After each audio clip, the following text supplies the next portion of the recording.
फिर शिव महापुराण, यहाँ तक विष्णु पुराण करती है, स्कंद पुराण वर्णन करती है, कार्तिक खंड वर्णन करता है कि तुलसी का क्यारा गोल है, चौकोर है, षडाकार का है। उसका भी प्रमाण हमारे शास्त्र में लिखा हुआ है कि अगर तुलसी का कुंड गोल है तो वो ऐश्वर्य प्राप्त करता है, तुलसी का कुंड चौकोर है तो वो वंश की वृद्धि करता है, तुलसी का कुंड अगर षडाकृति का है, 6 फलक वाला है तो वो घर में संपदा की वृद्धि करता है। तुलसी के कुंड का भी प्रमाण हमारे यहाँ शास्त्र में लिखा हुआ है कि कुंडा कैसा होना चाहिए, तुलसी के कुंड की आकृति कैसी होना चाहिए, तुलसी का कुंड होना कैसा चाहिए, वो उसका भी प्रमाण हमारे यहाँ स्कंद पुराण में लिखा हुआ है, विष्णु पुराण में लिखा हुआ है कि आपको क्या किस रूप में चाहिए। पर जगत है ना, दुनिया के आगे हाथ फैलाओ, जाकर निवेदन करो, यहाँ वाले बाबा के पास हो या वहाँ वाले बाबा के पास हो या उसके पास हो या उसके पास हो या जगत के पास जाओगे, दुख पाओगे, रुपया खाएंगे, चूना लगाएंगे, धक्के मार कर निकाल देंगे, 2-4-8 दिन घुमाएंगे फिराएंगे, कल आना परसों आना नरसों आना, ऐसा करना वैसा करना, बाबा यही घुमाते रहेंगे और तुम्हारे धन का चूना लगाते रहेंगे। पर निवेदन है इनसे बचकर शिव की शरण में जाकर भगवान शास्त्र में जो लिखा है उसके अनुसार हम क्यों ना कर्म करें जिसका फल हम पा जाए,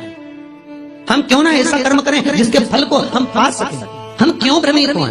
हमारे यहाँ तुलसी के कुंड का भी विधान है, गोल कुंडा है ऐश्वर्य देता है, चौकोर कुंडा है।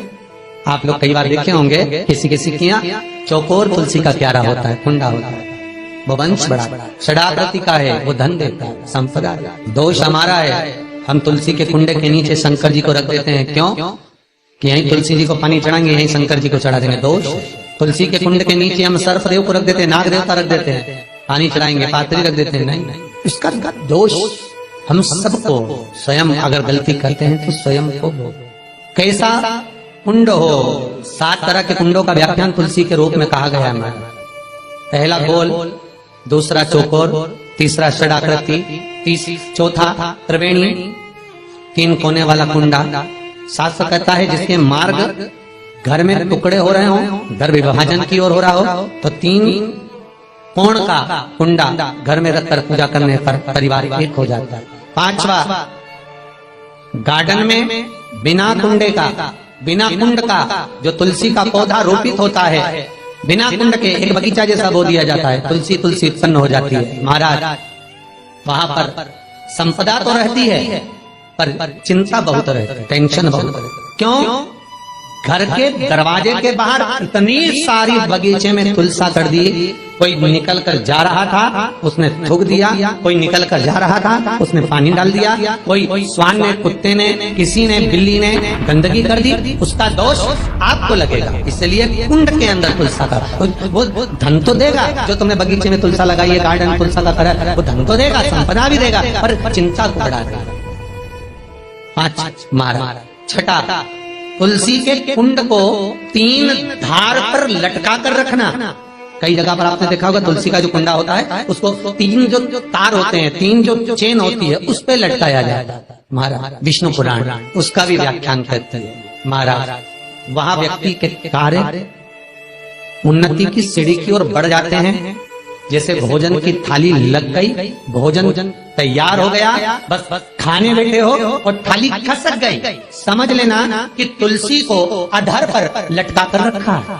इसलिए कार्य तो हो रहे हैं, बनने वाले हैं, 4 दिन बाद ये काम होने वाला है, 8 दिन बाद ये काम होने वाला है, लग रहा है कि इसमें इतना फल मिलेगा, लग रहा है इस व्यापार को करेंगे तो इतना फायदा हो जाएगा, सब कुछ करा, लाखों रुपए लगा भी दिए, थाली मालूम पड़े खसक गई, अधर लटका है। 7 क्रम है तुलसी के, ये 6ठा क्रम बताया। तुलसी का 7वां क्रम, तुलसी का 7वां क्रम है।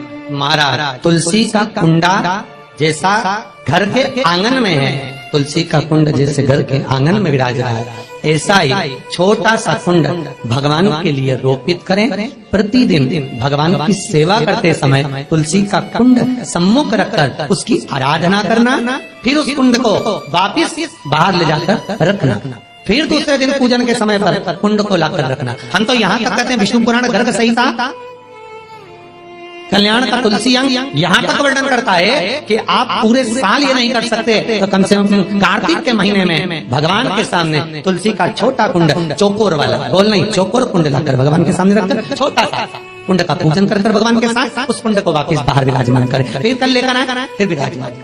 आप पूरे साल नहीं कर सकते तो 1 महीना, उसका फल 1000 गुना प्राप्त होता है। तो किस चीज के लिए कहा गया कि तुलसी का कुंडा एक बाहर हो, एक घर के अंदर मंदिर के सामने पूजन के लिए रखा जाए? तो कहते हैं उस घर में वैभव, सत्ता, संपदा, लक्ष्मी, समृद्धि, शांति की कभी कमी नहीं है, कभी प्राप्ति, सुख की, आनंद की। 7 तरह के कुंड, 7 तरह के तुलसी के रोग का वर्णन हमारे यहाँ विष्णु पुराण में किया गया।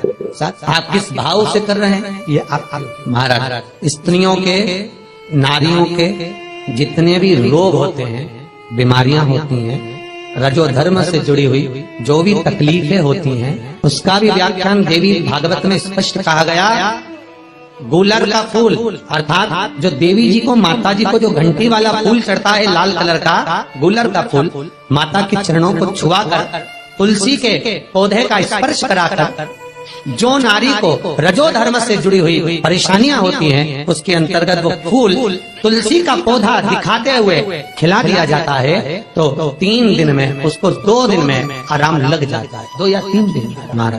तो शास्त्र कह रहा है आराधना में आप हाथ की माला, कर की माला ना भी रखें तो घट की माला, तुलसी की माला, रुद्राक्ष की माला आपके कंठ में होगी। तो 21,600 श्वास जो मनुष्य के शरीर से प्रतिदिन निकल रही है, 21,600 श्वास जो मानव के शरीर से प्रतिदिन निकल रही है, उस श्वास के बल पर आपकी घट की जिह्वा से वो मंत्र जाप हो जाएगा, उसका पुण्य आपके खाते में।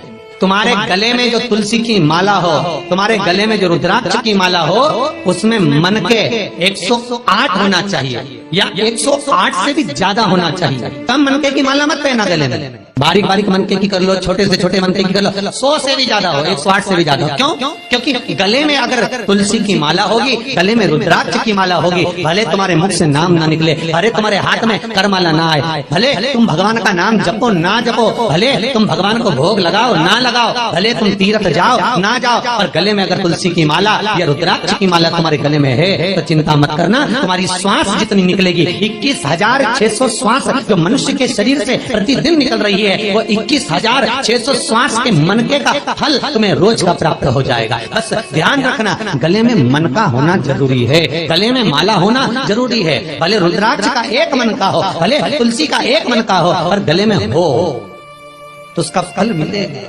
घटेगा ना। पद्म पुराण गर्ग संहिता में भी आप ढूंढेंगे तो मिल जाएगा। गीता प्रेस गोरखपुर की तुलसी अंक निकालेंगे तो उसमें मिल जाएगा। 2 वृक्ष ऐसे हैं जिनके नजदीक में जो दिया जाता